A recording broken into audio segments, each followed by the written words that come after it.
بابا فرید دے دو مرید آئے تو انہوں نے عرض کی تھی بابا جی آئے جڑا زمین دا کھلا نا اے اسی توڑے نہ لگا دیتا اے ڈیرے واسطے لنگر اے دا مریداں واسطے بابا جی چند دن بعد قبضہ گروپ والے آگے یہ تے کہنے لگے بابا جی یہ زمین ساڑھی ہے. آپ نے فرمایا بھائی مریدہ نے منو تحفہ پیش کیتا ہے نظرانہ تے ہدیہ پیش کیتا ہے.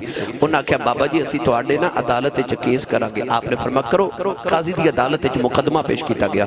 بابا جی نے جدو قاضی نے بولا ہے نا عدالت اچھ تے قاضی بابا فرید نے پوچھتا ہے بابا یہ زمین کی دی ہے تے بابا جی قرآن پڑھن لگ پہ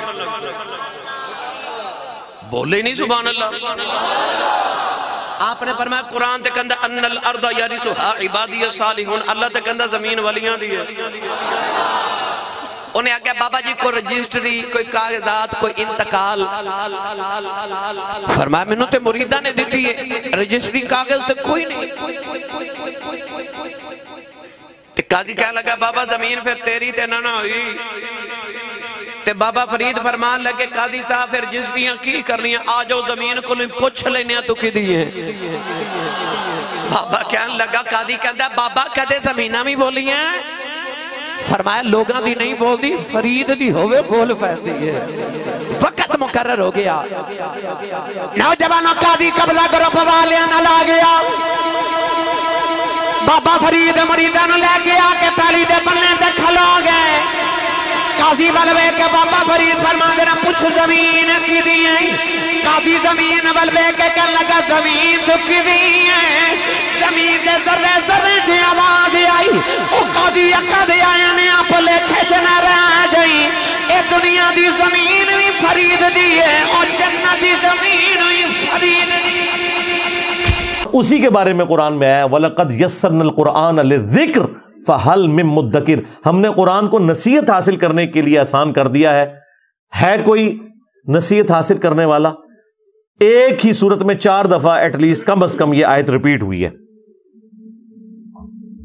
اچھا یہ کہیں نہیں ہے کہ ہم نے قرآن کو سمجھنے کے لیے مشکل کر دیا ہے تو ہے کوئی علماء کا دامن کرم تھامنے والا؟ یہ نہیں لکھا ہوا. یہ لکھا ہوا ہے ہماری بات تو لکھی ہوئی ہے قرآن میں ان کی بات کہیں نہیں لکھی ہوئی. باقی ٹھیک ہے ڈیٹیلز کے لیے آپ نے ہر فیلڈ کے ایکسپرٹ کے پاس ہی جانا ہے. ہم بھی یہی کہتے ہیں. ہم تو کہتے ہیں پوچھو علماء کو کتنے لکھے آ جائے.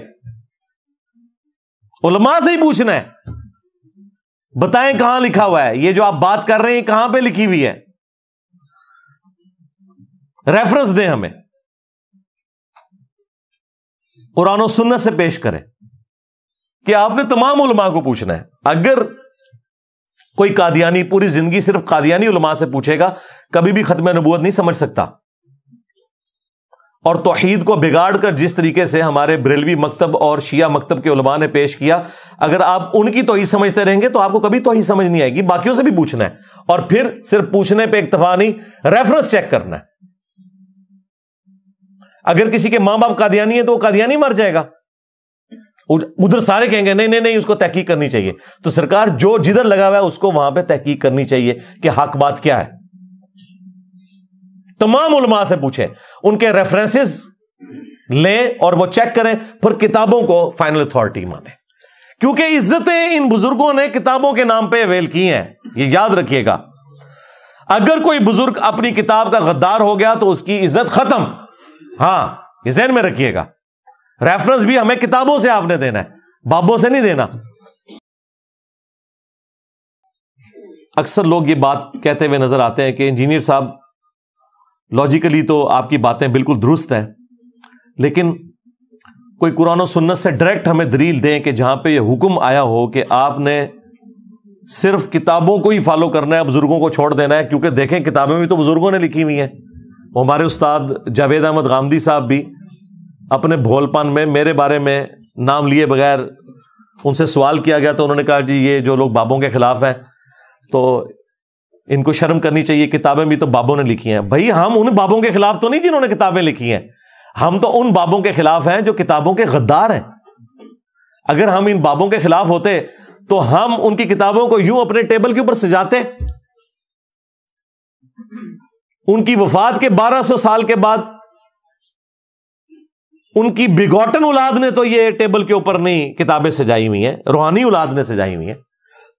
میری کوئی امام بخاری سے رشتہ داری نہیں ہے، امام مسلم سے رشتہ داری نہیں ہے، دین کا رشتہ ہے بس. تو ان کی کتابوں کو اتنے احترام سے رکھا ہے، وہ خود آ جائے تو ہم کتنا ان کا احترام کریں گے.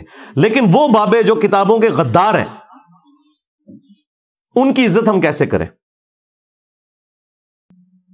یہ ہو ہی نہیں سکتا، کیونکہ ان لوگوں نے عزتیں اللہ اور اس کے رسول کے نام کے اوپر اویل کی ہیں، چندے کھائے ہیں، جدادیں بنائی ہیں.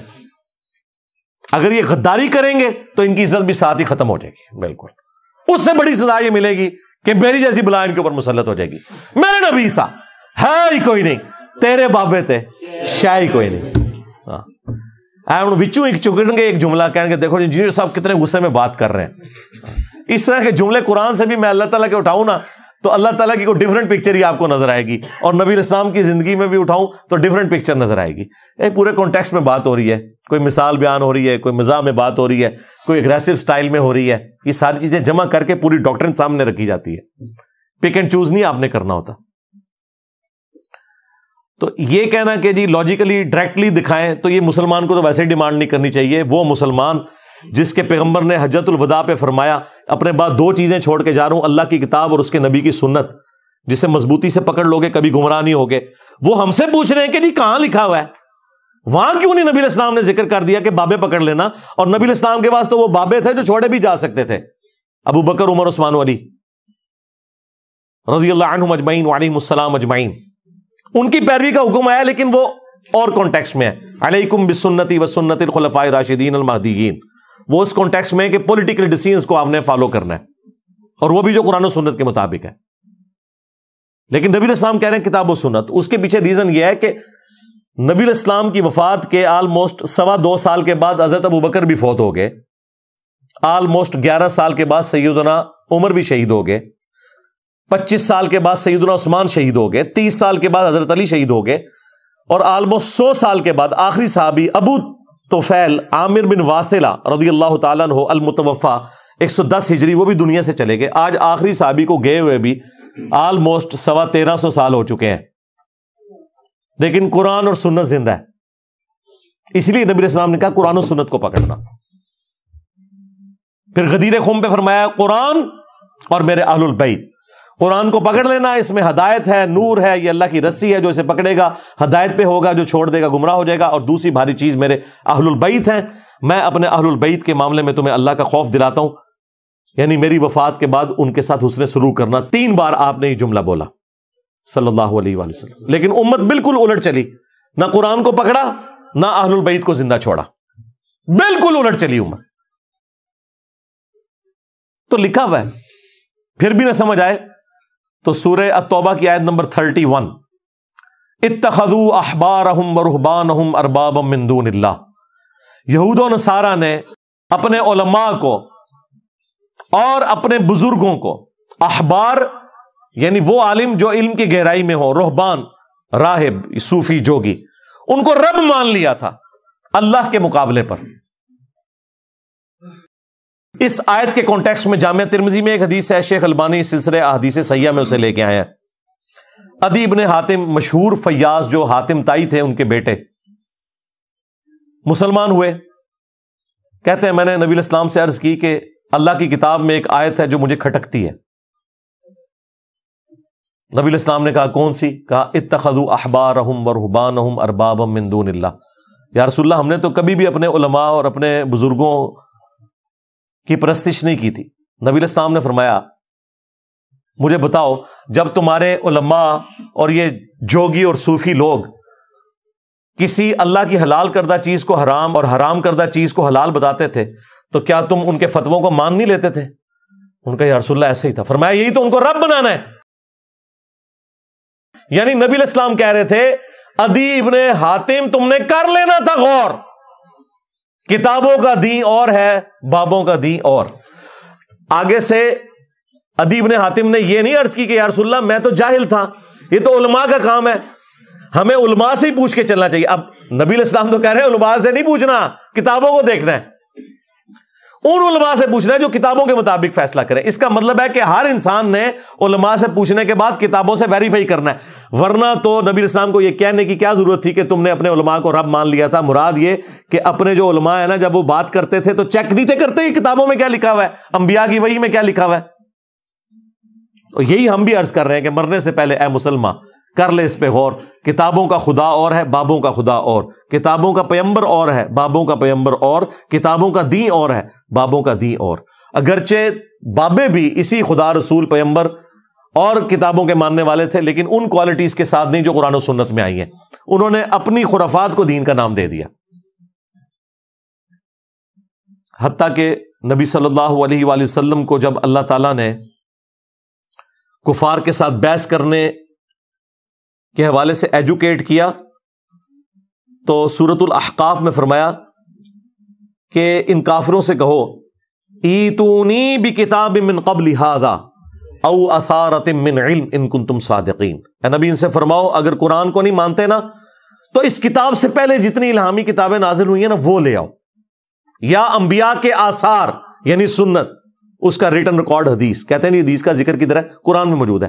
اگر تم سچے ہو, یعنی اگر تم اپنے دلائل میں سچے ہو, اس قرآن کو نہیں مانتے, تو اپنی الہامی کتابیں اور انبیاء کے آثار سنت لے آؤ. بتاؤ اس میں کہاں لکھا ہوا ہے کہ اللہ کے ساتھ کسی کو شریک ٹھہرایا جا سکتا ہے. نبی الاسلام کو اللہ تعالیٰ یہ سکھا رہا ہے کہ کتابوں سے بات کرنی ہے.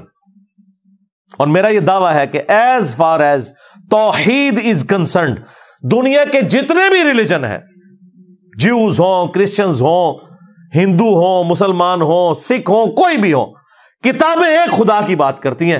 اور وہ خدا ہے جیلس گاڈ ہے, اپنے ساتھ کسی کو شریک نہیں ٹھہراتا, کسی پیغمبر کو, کسی فرشتے کو, کسی بزرگ کو نہیں. ہاں پریکٹیکلی دیکھ لے, سارے فرقوں کے, سارے مذاہب کے ماننے والے لوگ مرے ہوئے لوگوں کو قبروں پہ جا کے پکار رہے ہیں اور ان سے نظر نیاز کر رہے ہیں بجائے اللہ سے مانگنے کے. تو کتابوں کا دین جو ہے وہ آپ نے فالو کرنا ہے. صرف ان بابوں کو ماننا ہے جو کتابوں کو مانتے ہیں.